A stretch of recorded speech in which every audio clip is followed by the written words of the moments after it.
अरे इस हिंदुस्तान में हिंदुओं पे हमला हमला कब तक सहेंगे?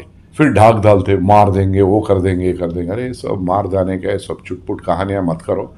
मारने के लिए यहाँ कोई गोली खेलते हुए नहीं बैठा इधर। आगे आए तो समझ में आता तुम्हारा भी क्या हाल होगा। दुनिया को बताओ रजाकारों ने क्या किया, हिंदुओं पे कितना हमला किया। फिर पूरे हिंदू पूरे संगठित होना है, संगठित होकर आगे जाना है। नमस्कार साथियों, मैं आपका दोस्त रोहित बिसई और आप देख रहे हैं युग वाणी टाइम्स।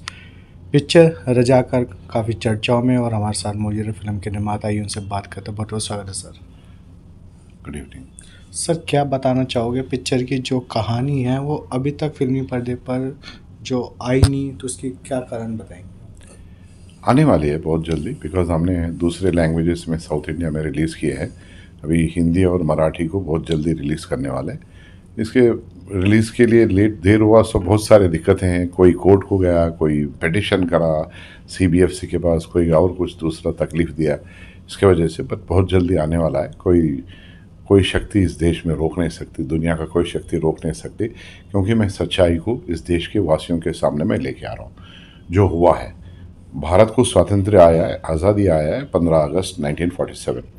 हैदराबाद जो दिल का जैसा टुकड़ा है इस देश का आज, उस टुकड़े को आया है 17 सितंबर 1948।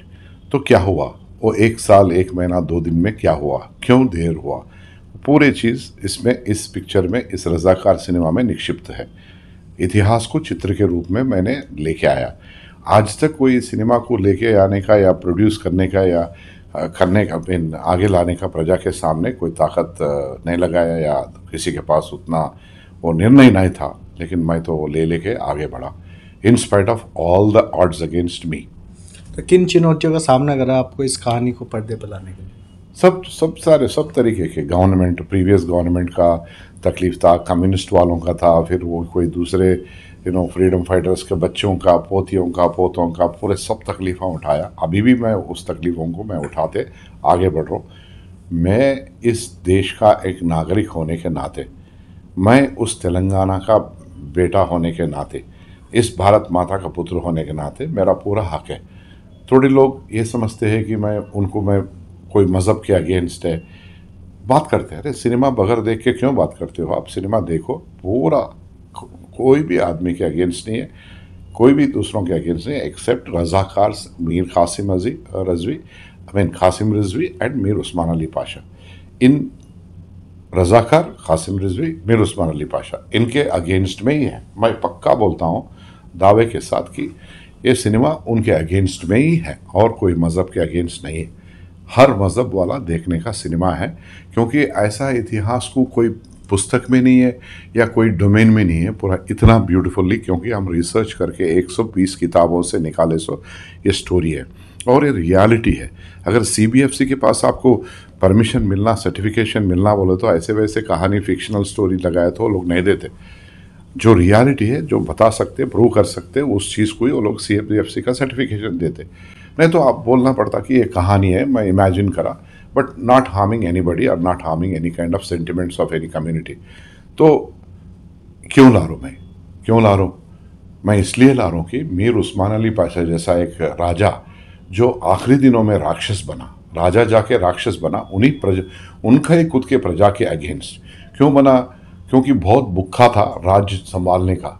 जब तक ही 200 साल चलाए निज़ाम का कम्युनिटी, उनके ख़ानदान वाले। फिर आगे जब पूरा देश को आज़ादी आने के बाद 565 जब प्रोविंसेस थे देश में, 20 पाकिस्तान को गए, 545 में से 542 देश में मिल गए। 3 थे, एक कश्मीर, जूनागढ़, हैदराबाद। कश्मीर की बारे में तो क्या हुआ मालूम है, राजा सिंह, हरि सिंह आके राजा इधर पूरा सरेंडर कर दिया गवर्नमेंट ऑफ इंडिया को। फिर जूनागढ़ प्लेबिसाइट को गया। हैदराबाद का जो राजा का इच्छा था कि उसको तुर्किस्तान बनाए, कैसा पूरों को कन्वर्ट करके, ज़बरदस्ती करके, पूरे हिंदुओं के ऊपर हमला करके, या मज़हब बदलो इस्लाम को, नहीं तो मर जाओ या रेप करा लो। ऐसा सिचुएशन में वो लोग 396 डेज जो नरक देखे हैं, उस सब सीक्वेंस को मैं इस सिनेमा में निक्षिप्त करके लेके आ रहा हूँ, ताकि फिर ऐसे रजाकार इस देश में या उस राष्ट्र में या उस राज्य में कहीं भी ऐसे पैदा नहीं होना। आज लोग बात करते हैं गंगा जमुना तहजीब है, आप डिस्टरबेंस कर रहे हैं। अरे गंगा जमुना तहजीब बोल के आपको क्यों एतराज़ है? आप वारिस नहीं है ना रज़ाकारों का या निज़ाम के। अगर कोई तकलीफ है तो वो रज़ाकारों का और निज़ाम का वारिसों को रहना। वो लोग कोई नहीं बात करते, लेकिन बीच के तोते आके काँव काँव करते रहते कौवों का जैसा। ये सब गलत बात है। मेरा हक है, जितना तुम्हारा हक है हमारा भी हक है। और एक बात मैं पूरा दुनिया के सामने लेके आना चाहता हूँ कि अरे इस हिंदुस्तान में हिंदुओं पे हमला कब तक सहेंगे?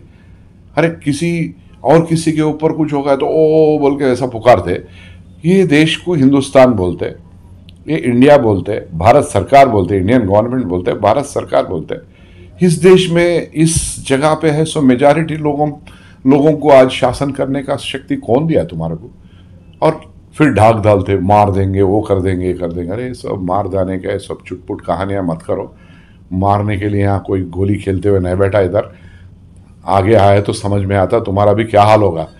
तो समझ के चलना है। गंगा जमुना का तहजीब बोल के आप बोल रहे, उसी तरीके से आगे बढ़ेंगे, उसी तरीके से जिएंगे। और हमला करेंगे, वो करेंगे, ये करेंगे बोलो तो हम भारत माँ के बच्चे हैं और भगत सिंह के भाई है। और सबसे ज़्यादा आज दुनिया का आखिरी मतलब परफेक्ट लीडर, एक ज़बरदस्त लीडर का मैं फॉलोअर हूँ। मैं उनको बहुत प्यार करता हूँ। मैं बहुत गर्व हूँ मुझे कि उस पार्टी में मैं हूँ। और चुमटी भी काटे तो उन्होंने क्या करता तुम देख लो, समझे ना? ऐसा वैसा कहानियाँ मत करो। मैं सिनेमा मैं अच्छी नीयत से लेके आया। लॉर्ड बालाजी का डायरेक्शन है इसके लिए मुझे कि दुनिया को बताओ रज़ाकारों ने क्या किया, हिंदुओं पे कितना हमला किया। फिर पूरे संगठित होना है, संगठित होकर आगे जाना है। उसके लिए मैं मैसेज देना चाहा, क्योंकि हमारे देश में 142 करोड़ लोग है पूरे, और उसमें कम से कम 100 लोग नौजवान लड़के लड़कियां हैं जो 18 और 35 साल के बीच में हैं।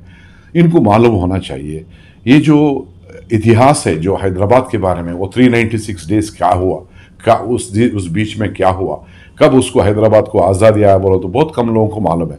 तो ये सिनेमा देखे तो हर आदमी इस देश का देखे तो आपको मालूम होगा और यू विल बी एनलाइटेड। आगे फिर ऐसे रजाकार पैदा न हुए जैसा आप संगठित होकर आगे जा सकते हैं। बहुत बहुत शुभकामनाएं आपको इस पिक्चर के लिए।